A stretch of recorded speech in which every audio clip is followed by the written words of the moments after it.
Welcome friends to our course on international business. So, in the last lecture we were discussing about foreign exchange rate systems, and in which we talked about three basically exchange rate system, one being the fixed exchange rate, right, and then we talked about the which is another which is close to the fixed exchange again, they call the pegged system, and then the floating system, right. So, generally you find some authors talking about fixed and floating rate system, which is also correct. So, the pegged is more like the fixed exchange rate system. So, we discussed that in the fixed exchange rate, as the name suggests, the government tries to keep it constant, right. So, what it says, the exchange rates are either held constant or allowed to fluctuate only within very narrow boundaries, right. So, what is the advantage of a fixed exchange rate system? As the name from the name you can understand, it is very simple, that in a fixed exchange rate environment, the corporations may be able to engage in international trade, direct foreign investment and international finance without worrying about the future exchange rate, since it is simple and very clear, right.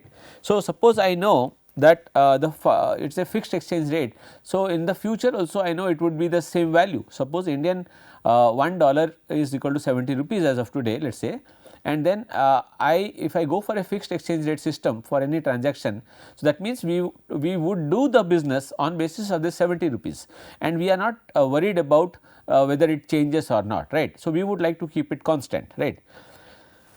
But this is if this is an advantage because it is simple and clear, there is also a disadvantage, right. So, what are the disadvantage?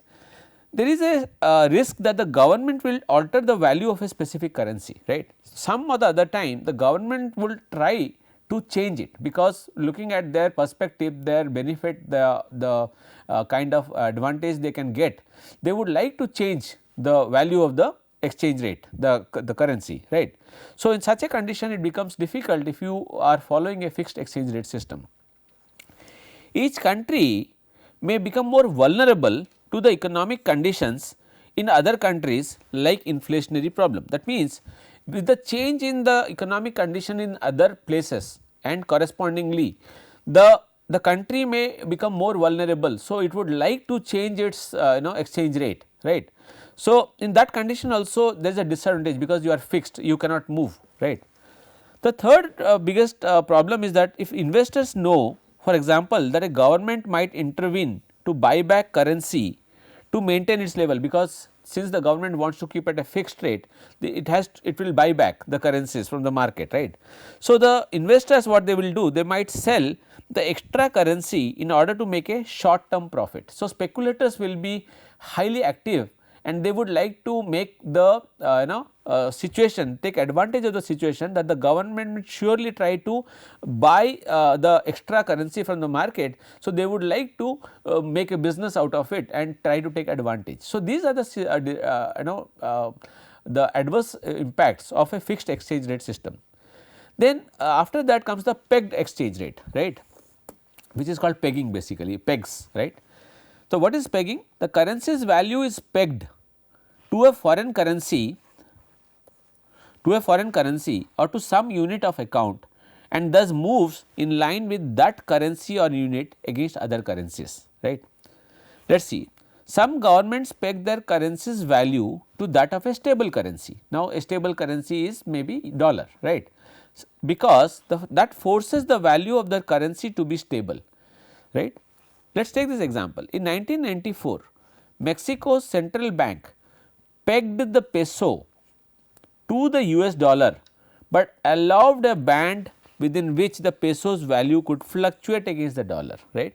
That means, sometimes it becomes simple for the international business to peg your, or that means to fix your currency against another strong currency, right.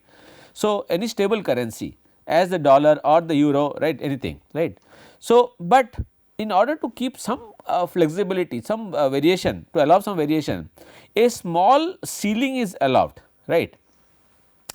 By the end of the year, there was substantial downward pressure on the peso, and the central bank allowed the peso to float freely, but because there was substantial pressure on the peso, the Mexican government central bank allowed the peso to float freely because they found the fixed exchange rate, the pegging system was not working for them, right. Now, what are pegs? Let us see. Pegged exchange rate implies that the government probably will exercise its right at some points to move the peg. That means, when you are fixing it against some stable currency, pegging means that you can change the peg, that you can fix, you can change the position in some point of time, right. So, the government according to its requirement can exercise its right to move the peg. Peg means just a point which can be fixed, which can be moved, right. Now, what is this adjustable peg? Let us see. It implies that the government will adjust the level of the peg as required in the face of substantial fundamental changes in the country's international position. Now, basically if we simply understand, if to make it very simple, a peg is something where you are trying to compare or position yourself against another currency which you feel is less volatile or more stable, right. In the crawling peg, the exchange rate is changed very often. So, one is adjustable peg, the other is crawling peg. So, here the exchange rate is changed very often, but only by official re-evaluation, right, re-evaluation. The best of both worlds allows some degree of stability and control as well as some degree of flexibility. The peg moves according to some set of indicators or according to the government's monetary authority. Now, you must be thinking why and what factors are affecting the movement of the peg, right. So, how do they decide? See, you have to just think very openly that whenever there is a international business happening, so right. So, the country's stand might be, the country's position might be in a positive or a negative position, right, adverse position. So, according to its condition, its export condition, its import condition, its its debt situation and all this taken together, it decides whether to move the peg accordingly, change it, or what is best. Should it have a fixed exchange rate, let us say 70 and it will not change, or it should allow it for some changes, right, change the as per the other currency on which you are depending, pegging your currency against the let us say the dollar. So, should you shift slightly, but that cannot be too much, right, or you want to leave it onto the open market, the market forces, and which will be entirely decided upon the demand and supply.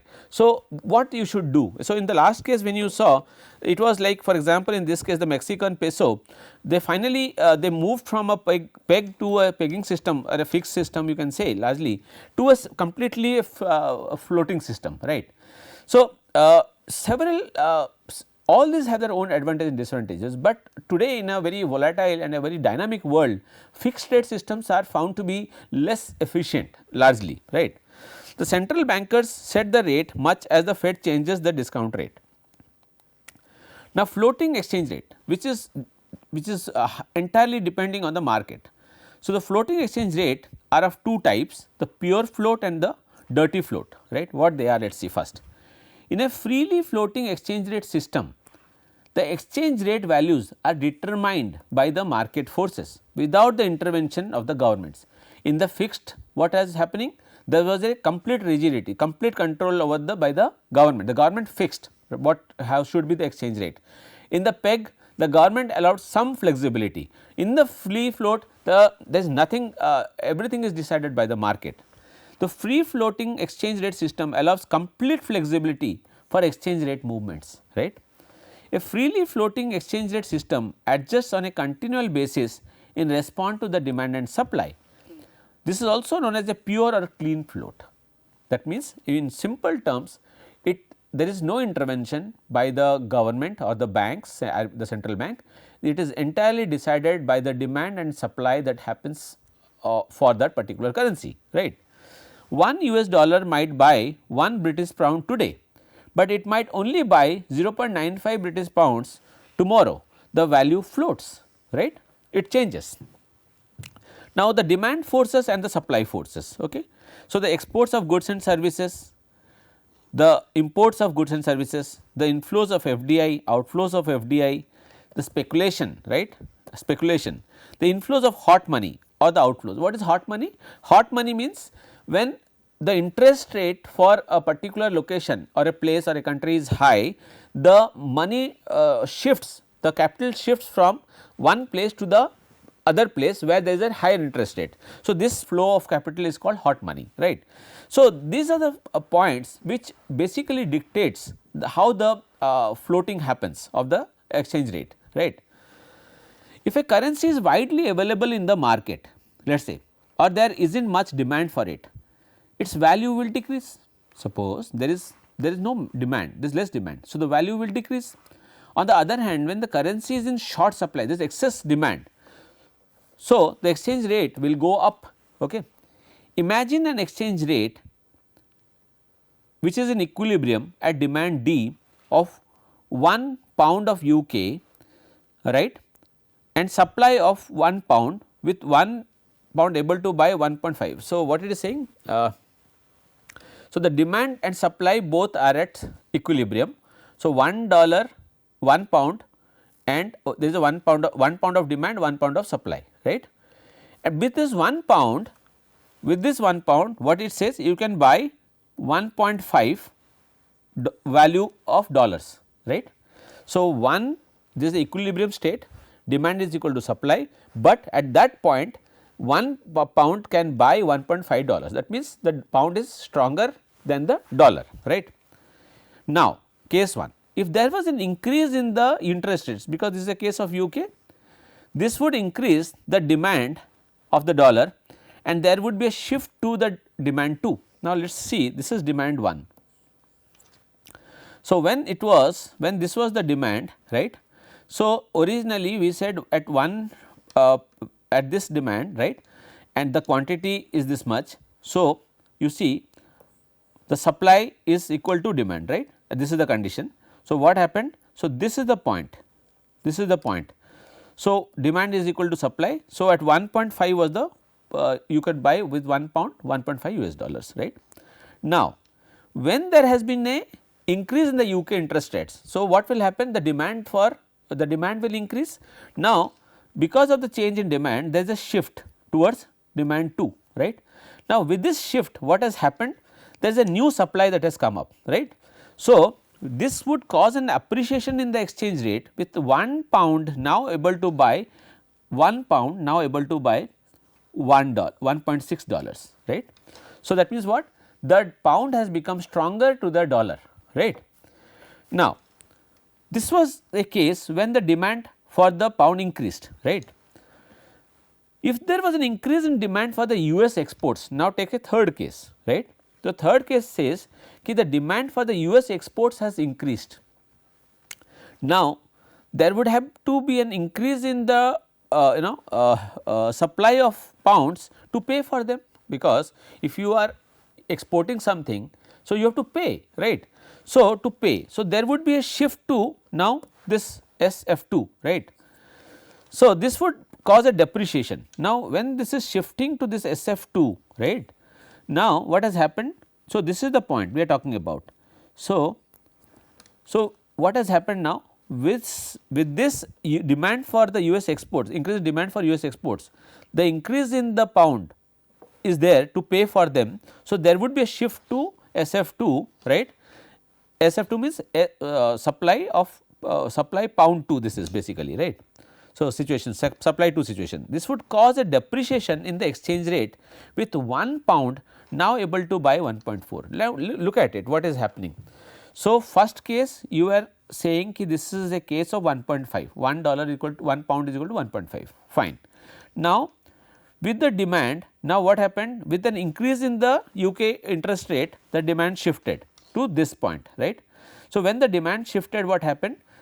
Now, the US dollar became cheap, that means the US dollar became cheap. So, at this point you can see that the US dollar, the demand of the quantity has grown. So, the US dollar has become cheaper. Now, when the second case happened, when the supply has increased, now what has happened? You need more of UK pound to pay for the US exports. Okay. So, in such a condition, what has happened? Now, this supply, this has moved because you need more value. So, the US dollars now value has gone up. So, now the pound's value has come down. With the coming down of the pound against the dollar, now the new rate is at 1.4. So, with the increase or decrease of the supply and demand, the value of one currency against the other stable currency or the other currency also changes, as you saw here, that at one point when it was in demand. So, the value became stronger and the dollar became weaker, and the other time when the dollar was more in demand. So, what happened? They had to now they depreciated, right. So, this is what happened in the entire situation. The second case in the floating system is called managed or dirty float. Why it is called managed or dirty? Because you are controlling now. Let us see what it is. Exchange rates are allowed to move freely on a daily basis and no official boundaries exist. Okay. However, governments may intervene to prevent the rates from moving too much in a certain direction, too much skewness, too much skewed towards one side is not good, the government feels. If this is done deliberately, sometimes the governments do it deliberately to gain an advantage over their trading partners. So, this is known as a dirty float. What it says? When the government tries to intervene and prevent the rates from moving towards one direction, whatever it is, in such a condition they want to take an advantage over the trading partners. This is called a dirty float or managed float. This typically involves the government and the central bank deciding upon an upper and lower limit that they ideally would like the exchange rate to operate between. So, what they think? They would like to have a upper limit and a lower limit. I think in the next slide we have it. The government and central bank will only intervene in the event that there is a danger of the upper or lower limits being breached. If there is a chance that it will breach the upper and lower limits, then the for example, as we the government will intervene in there. Let us see this example. Yes, the UK government hypothetically sets a price ceiling of £1 or $2 and floor of $1 and £1, right. So, this is the floor price and this is the ceiling. Okay. If there is danger that the pound has strengthened and significantly moved towards the upper band, that is this side, right, towards the upper band, this may damage the exports. Why? Obviously, it will become costlier. So, the government may intervene, for example, lowering the interest rates. So, when they lower the interest rates, so the value of the pound's value will also come down, it will become less attractive. So, or increasing the pound to buy dollars, right. So, this is one case. Secondly, equally if that pound has weakened, let us say has become considerably weaker, so that imports are more expensive. So, if your pounds are less now weakened, so that means imports will become costlier, obviously we have discussed it several times. So, it creates an inflationary pressure on the domestic manufacturers and all. So, the intervention to buy the pounds or raise interest rates may keep the currency within permitted bands. Okay. This, the wider the band, this is called the band, you can see this, right. In the managed float, the less intervention will be required. So, what it basically says is, whenever the government has to decide this band, right. So, in a system, so they have to understand according to the strength or position of their currency, they try to fix this band, and if you are constantly changing this band, then it is very difficult, right. So, what is suggestive is generally to keep a sufficient thickness of the band, so that there is not too much of intervention from the government is required or desired. Okay. So, this is what it says, right. Till now we have understood the three types of fixed the exchange rate systems: the fixed exchange, so where we said it is constant; the pegged, where you try to move slightly against the stable currency. So, you peg against the stable currency and you try to slightly move it, right.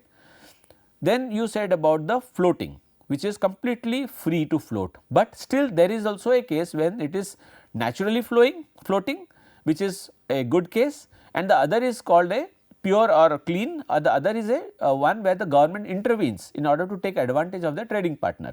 So, that was called a dirty or a managed floating system. Now, from there we move into another aspect, a very important issue, which is called the currency convertibility. Now, what is convertibility? Currency we have understood. What is convertibility? To convert the currency from one form to the other. To, let us say, to like exchange rate, you are here talking about how frequently or how easily can you convert the rupees into dollars, for example, right. Suppose I want $5,000, can I get it easily, or should I need approval for that? So, when I am in a situation, suppose every day you are transacting and you are making some business.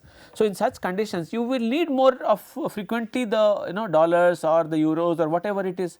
So, for that, is your country allowing you to freely go and convert and make your business, or it wants you to, expects you to take permission for that? Why it is done, what is the impact of this, we will see in this part, right. So, convertibility essentially means the ability of residents and non-residents to exchange domestic currency for foreign currency without limit, whatever be the purpose of the transactions. The purpose could be anything, but only this is the case of full convertibility, understand, or the definition of convertibility. Currency convertibility refers to the freedom to convert the domestic currency into other international accepted currencies and vice versa at market demand rates of exchange. Okay. So, this is vital and this is important in the foreign exchange market. Higher convertibility means that a currency is more liquid, right, it can be easily converted and therefore less difficult to trade. But suppose your currency is not convertible or very is partially convertible, then that means it is not that simple to transact, right. But then the government also has its own plans and thoughts, right, it cannot make it always fully convertible. Why it cannot, and what is the advantage, we will see. For example, the rupee can be converted into US dollars, right, more easily, and US dollars can be converted into Indian currency for buying and selling of goods and services. This is simple convertibility. What is non-convertibility? Also known as blocked currency. What it means? Currency that can't freely be converted to other currencies on the foreign exchange market is, as a result of some exchange controls, is called blocked currency or non-convertible. Any currency that is used primarily for domestic transactions and is not openly traded on a foreign exchange market. This usually is a result of government restrictions which prevent it from being exchanged for foreign currencies. There are several reasons for making money blocked. Why does the government block it? Including foreign exchange regulations, government restrictions, physical barriers, political sanctions or extreme high volatility. There are some of the there are only few examples of some of the currencies which are blocked currencies. That means they are not convertible, right, you cannot easily transact with them. Okay. So, why do countries limit currency convertibility? That is a question which comes to your mind and my mind, right. The main reason is to preserve the foreign exchange reserves and prevent capital flight. So, what does it say? If you do not make a limitation on that, or you do not curb it, or you do not control it, there is a possibility that the foreign players will take away their money and that would run away from here, right. So, when residents and non-residents rush to convert their holdings of domestic currency into a foreign currency, capital flight is most likely to occur when the value of the domestic currency is depreciating rapidly because of hyperinflation or when a country's economic prospects are shaky. So, when the country's economic condition is bad, so the people would like to take their money and run away, right. So, in such a situation the government wants to control, so that free flight is not allowed, right. By restricting the exchange of one money to an outside currency, a country would try to control and keep its currency more stable, right.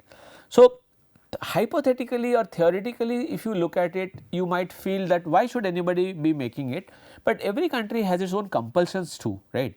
It is not like the condition of USA is same to India, right, or USA is same to Africa, because every country has its own demographics, has its own income, earning possibilities, its freedom, its culture, everything is different. So, when you want to do something, you have to look at your country's perspective. In the case of a non-convertible currency, as you saw, the firms might turn to counter trade. So, what they can do, in suppose there is a non-convertible currency as you saw here, right, some of these. The firms who want to maybe do some transaction, they can do a counter trade, a barter like agreement by which good and services can be traded to facilitate international trade, because easy convertibility is not there. So, you can only go through a barter system. So, these are some of the types of currency convertibility: freely convertible, externally convertible, non-convertible. So, what does it mean? Let us see. When the country's government allows both residents and non-residents to purchase unlimited amounts of foreign currency within the domestic currency, with the domestic currency is called freely convertible. That means you can freely convert it, right. Externally convertible means when only the non-residents may convert domestic currency into a foreign currency without any limitations, right. So, the residents are not allowed, only the non-residents. Non-convertible means when neither residents nor non-residents are allowed to convert it into a foreign currency. So, these are the three cases. Let us see. Non-convertible example, you see capital Cuba, which has peso, and North Korea. So, they do not they do not allow any resident or non-resident to exchange their currencies, right. Non-participation in forex market, a major challenge for domestic currencies there. So, somebody who is into the non-convertible system. So, participation in the forex market is a challenge, right. Partial convertibility, example India. RBI's restriction on the inflow and outflow of capital. So, for example, if you want to make any transaction, any trade, you need to have a control or a permission from the RBI. It is simple, that means you need, there is only some amount is allowed, but beyond this limit you need to take permission, that is as meaning as that. The third is full convertible. Now, example US dollars, no restrictions or limitation on the amount to be traded.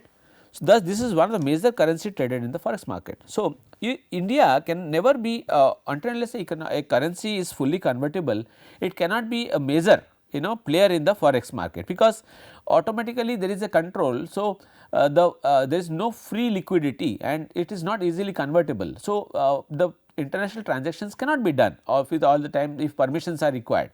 So, for example, US dollar is a fully convertible and that is why one of the strongest economy, okay, currencies. Now, look at this case. What is then example of a partial convertibility? Now, Google Private Limited reported revenues of this much, right, over a 15-month period from this time, at this time period. So, there was a foreign exchange of rupees 304.24, right. There was after some some money was paid inside. So, there was a foreign exchange amount which had to go out of 304.24 crore. So, from an economic point of view, if any country has a large amount of other currencies, that country will become economically sound, fine.